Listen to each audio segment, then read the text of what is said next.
Hey everybody, it's Charles Harper, and I have been wanting to talk about this on live. And last week, I said, and I wrote this in my newsletter, and I said that I was going to do this. I wanted to get kind of talk about the whole software purchase decision. I've talked about this in a lot of training. I've talked about this probably on some PLR game plans in my newsletter. I just want to really return to this issue because I know that people are feeling remorse sometimes when you might miss a deadline. Maybe for whatever reason, during the Groove deadline, you didn't have, the resources, or you didn't want to put together. You really didn't have everything that you need to make a decision. And I think that the case for any software purchase or against any software purchase is pretty much going to be the same. And I've talked about this before. When you are evaluating whether or not you should add software to your business as a solo business owner or as an information marketer, where you're pretty much going to be the person doing most of the stuff. Maybe you outsource some stuff, but for the most part, you're the person and you're going to be operating that software and putting in your business, and you're trying to decide, is this something I should do? Should I make the big investment or should I make the small investment? Because the money doesn't matter, quite honestly, when I tell you this. And even the features don't matter and how awesome the software is.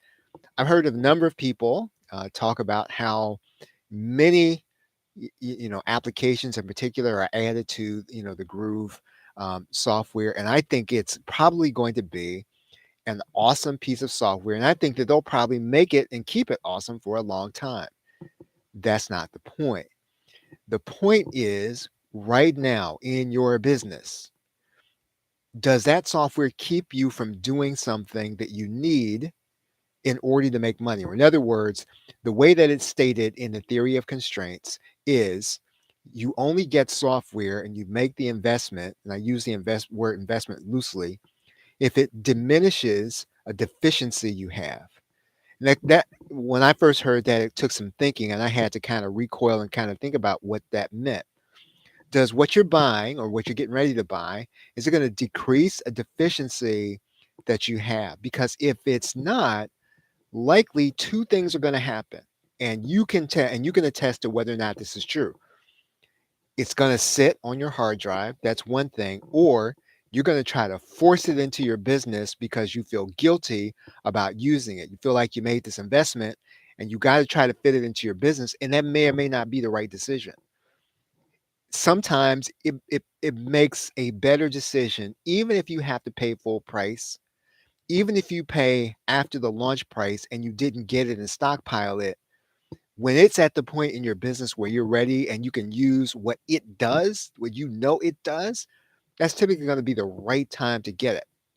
Those of you who have been reading our newsletter, you know that calendar year 2022, it is extremely rare that we recommend software. And I've got friends who, approach me about it, and I just don't do it anymore. Not because the software isn't great, not even because the vendor is going to keep it up, because that's not the point. The point about software is you have to make a decision about where you are in your business, and you've got to decide whether or not what you're getting is going to eliminate this deficiency that you have that's keeping you from being profitable in your business. And I have seen that in my own business.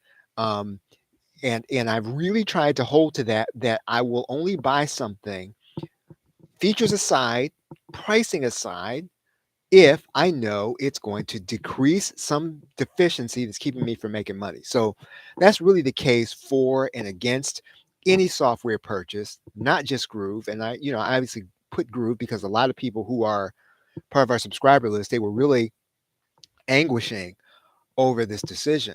And people were telling me about everything that it has and everything that it does. And Charles, you should get it too. And as I always say, that's not even for me. I can't speak for everybody. That's not the point. And I think you should really have this grid when you make a decision about all of the software. You go to AppSumo and you're going to see any number of applications. And the other thing is, and I'm gonna close out after this. The other thing is really this, and this is kind of what goes unsaid about most software applications.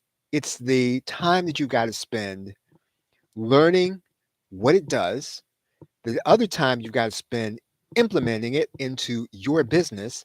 And then the other time that you've got to spend changing what you're doing now to make it fit.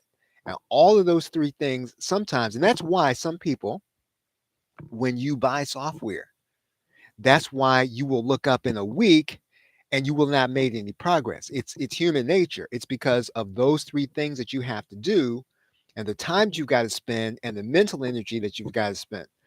When if you come to a point where you think you need it and you understand that, hey, you know what? I can't make any more money right now until I put this in.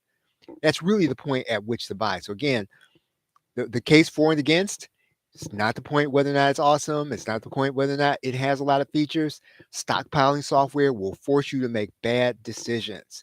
So, with that, thank you very much, everybody. Hope that this has been helpful with you. Have a great day and a pleasant tomorrow. Take care.